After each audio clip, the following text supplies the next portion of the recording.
रस्त्यांना भेगा, भिंतींना तडे, डोंगर कोसळतोय का? कपिलधारवाडीत जिल्हाधिकाऱ्यांची पाहणी, गावकऱ्यांना दिलासा. बीड, 2 ऑक्टोबर. गेल्या काही दिवसांपासून झालेल्या सततच्या आणि अतिवृष्टीमुळे मौजे कपिलधारवाडी येथे गंभीर परिस्थिती निर्माण झाली आहे. गावातील अनेक घरांच्या भिंतींना तडे गेले आहेत. जिल्हा परिषद प्राथमिक शाळेच्या भिंतींना व पाया भागाला भेगा पडल्या आहेत.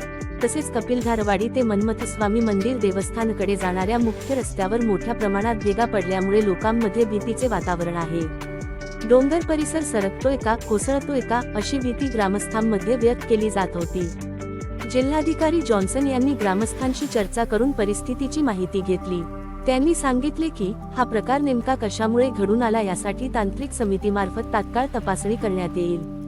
त्यानंतर कायमस्वरूपी पुनर्वसन अथवा इतर उपाययोजना याबद्दल कार्यवाही करण्यात येईल.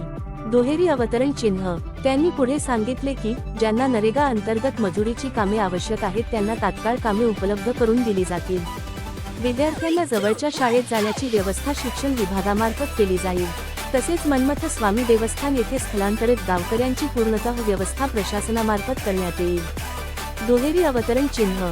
ग्रामस्थांनी प्रशासनाकडे मागणी केली की डोंगर सरकल्यामुळे आमच्या घरांचे, शाळेचे व मंदिराकडे जाणाऱ्या रस्त्याचे मोठे नुकसान झाले आहे. प्रशासनाने तात्काळ ठोस पावले उचलावीत, अन्यथा गावाच्या सुरक्षिततेवर मोठा प्रश्न उभा राहील. आज दसरा असूनही प्रशासनाने तातडीने पावले उचलत भेट दिली. जिल्हाधिकारी यांनी स्वतः ग्रामस्थांना आश्वस्त केले. यामुळे ग्रामस्थांनी जिल्हाधिकारी विवेक जॉन्सन, तहसीलदार चंद्रकांत शेळके यांचे आभार मानले.